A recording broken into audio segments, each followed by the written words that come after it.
Roberto, first of all, has Darren Gibson picked up an injury? No, yesterday in training he picked up a knock, but he shouldn't. I don't think you can consider it an injury. We'll assess it today. I expect him to train today, so I don't think there's anything to worry about. Squad-wise, how else are you?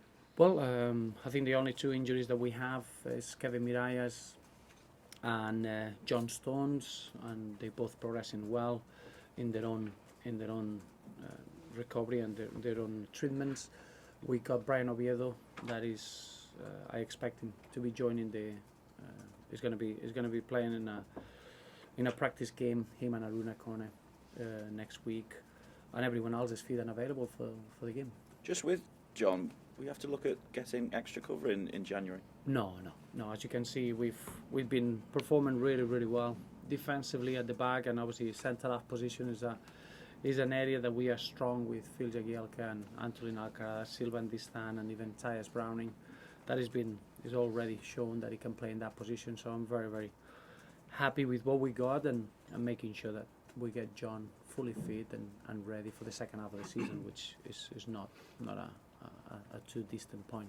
Obviously, Lukaku seemed to limp off when he came off against Burnley. How are you managing his injury situation? It's okay. Obviously, it was a really painful knock, and the moment that he scored, he had a couple of knocks in the same area, but he's been fine. He's been training well, and I just feel that it's not going to stop him of being fully fit in the next few games before the international break.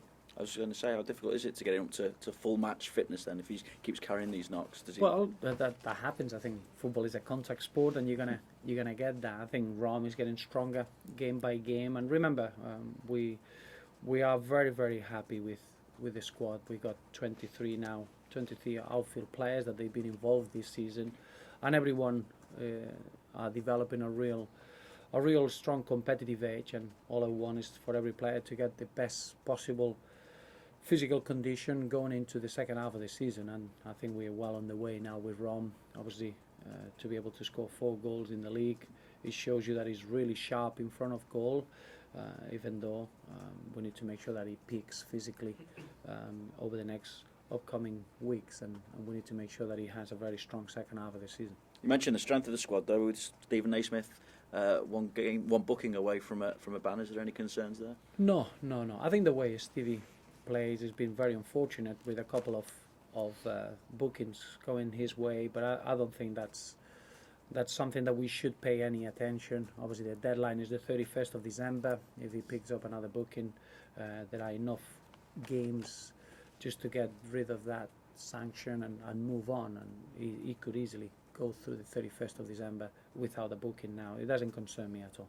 Some have been surprised that Phil Jagielka has been clocked as the fastest player in the Premier League. What's your take on it? It didn't surprise me at all. I know that when you watch a game, you don't tend to watch the player that is without the ball trying to make in a covering run defensively. You always watch the man on the ball, and you always get excited by the people that they show good pace on the ball. Phil has got an incredible pace off the ball, and I think any of his teammates in the back four will tell you that he's so quick, anticipating moves, and that speed is used a very good use. But I'm sure that from the outside, he surprises you because you're always talking about the player that he can run with the ball, and the player that he attracts the attention of the crowd by being in an attacking play rather than a defensive mode. But Phil has been in a fantastic moment of form, but one of his biggest qualities are the speed and how quick he is in recovering runs. 35.99 kilometres per hour he clocked against Leicester. Did anyone else get close to him here? Well, we got some quick players. I think Tyus Browning would get he always looks up to Phil Jagielka, and he always tries to get speed as one of his biggest strengths. We got some fast people on the ball as well, so we got really good pace. But probably is about right that Phil probably will be the quickest. Do you feel your season's picking up momentum now? It is from a results point of view. I always felt that this season we started really well in our attacking play. When you look at, as a team, we've been able to score in every single game in the Premier League, and we already have 8 different goal scorers. I felt that the 3 goals that we scored against Chelsea shows you that as a team we are ready to hurt anyone.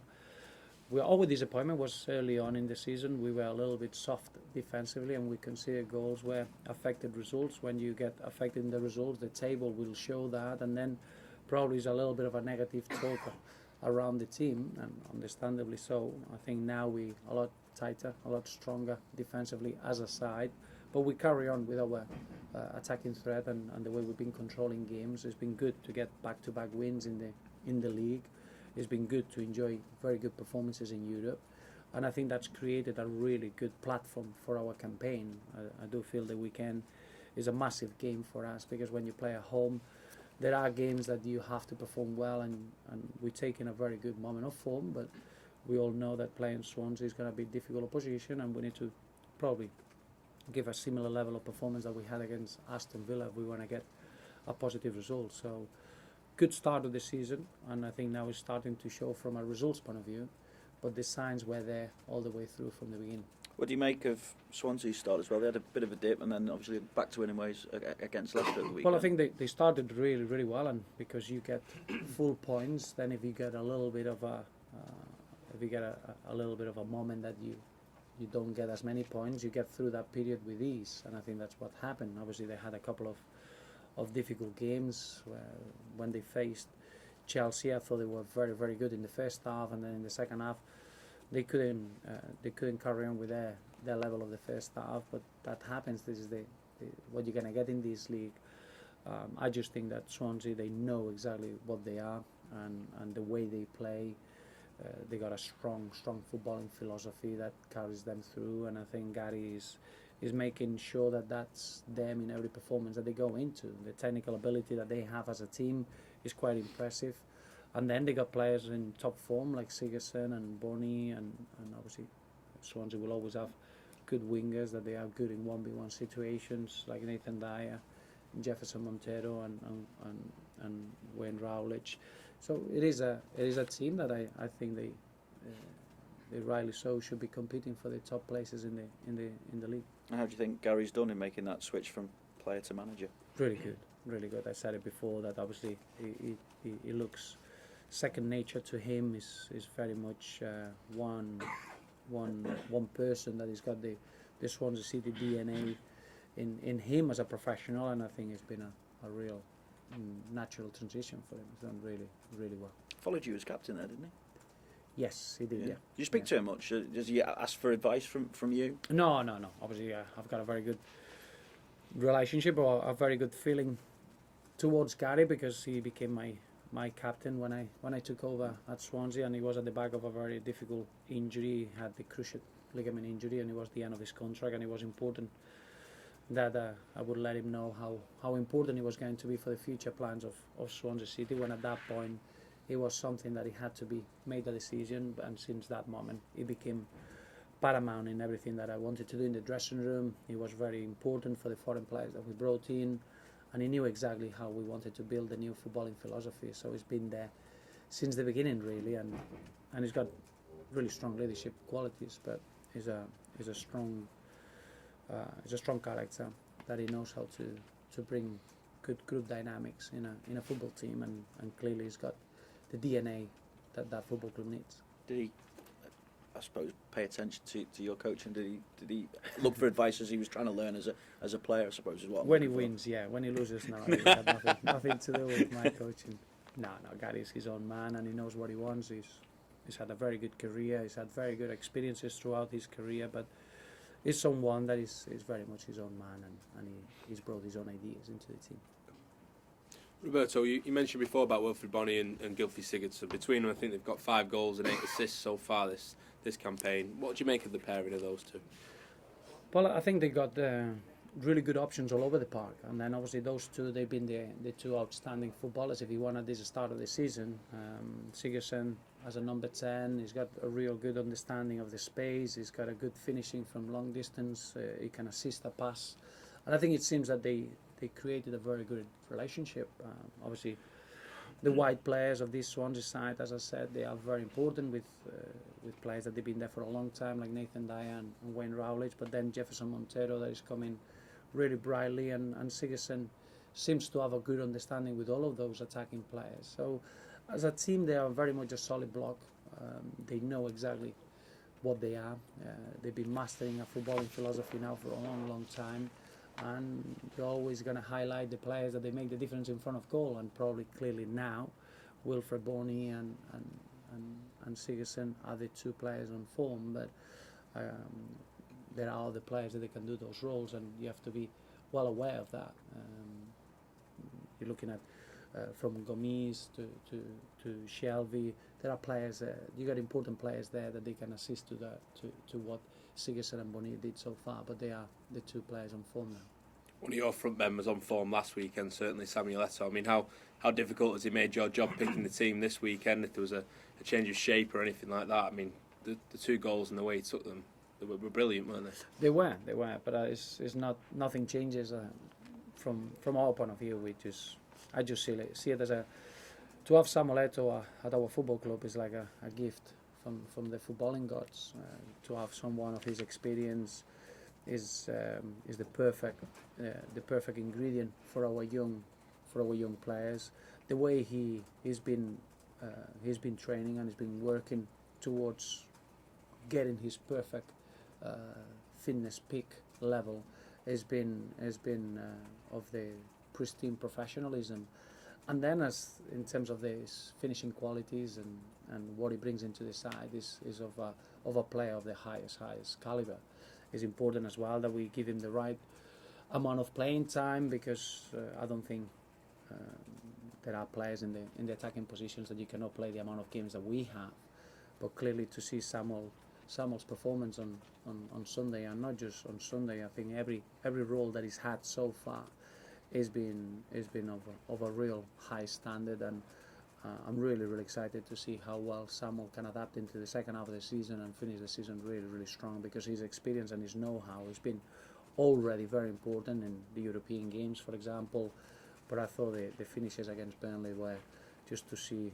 It looked like the old good times of Samuel Eto'o. It was a real gift.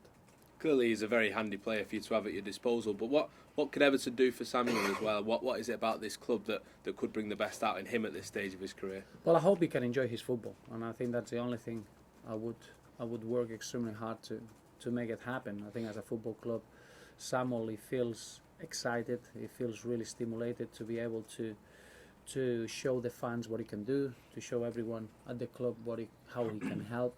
But I think he's enjoying his football, and I think that's very important for a player of his quality and his curriculum, to have that stimulation of wanting to win things and being able to enjoy your football.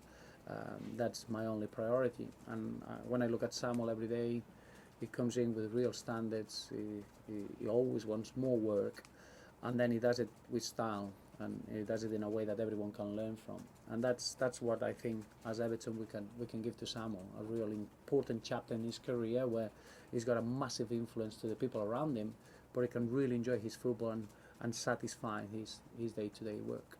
Gary Monk is meeting with Mike Riley, we believe, on Friday to discuss refereeing decisions that have gone against Swansea so far this season, and that was before even the sending off the other night at Liverpool, which they say they're going to appeal. Have you ever felt the need in recent times to speak to Mike? I know going back to the Wigan days is something that you've done in the past. I think we all the teams, in football you get decisions that they go your way and then decisions that go against you, and sometimes you get 2 or 3 decisions that they're very harsh and very unfortunate and they go against you, and then you get 3 or 4 good decisions going in your way, and then everything goes very quiet. It's part of the game. I think Mike Riley is always there to cope with any sort of inquiries, and I've seen a real professional side from Mike. But football brings that. I've never ever seen a team that he always get bad decisions, and the same way I never seen a team that he always get good decisions. Yes, there are certain teams that probably, because they're always on the ball or they're always trying to score goals, that they get probably more breaks than others. But in general, everything levels up over the course of the season, and we are quite fortunate with our refereeing standards in our league, so we shouldn't lose the sight of that. I'm looking at other leagues around the world, and they would love to have the standards that we have here, the freedom of speech, of being able to put your opinions across, and I think the level of our refereeing system here is very strong. Does moaning get you anywhere? I think it makes you feel better. I don't think it gets you anything at all. Remember that football is a game of errors, and I think sometimes you get those errors in your favour or against you, and that's part of the game. Thank you. Roberto, just one from me. I was just wondering Yep. to what extent will the way that the game went earlier this season at the Liberty Stadium, will that affect your approach to this game? Well, I think every game you play against opposition not too long ago, it can help to prepare a game. Obviously, they've got a very similar team. Our team probably is going to be quite different to what it was that night, but I think we know everything about Swansea. I think Swansea know everything about us. I don't think there are any secrets there between the two sides, but I think that game will help probably both sides, because that game, if you would have played it 10 times, I think the scoreline would be very, very different. If anything, we need to learn from that day is that we have to take the chances, and you cannot afford to waste too many chances against a team that they can control the ball well, and they can control the game extremely, extremely well if they are in command of the scoreline. So in that respect, I don't think there are many secrets, but it's always handy to have a confrontation not too far away.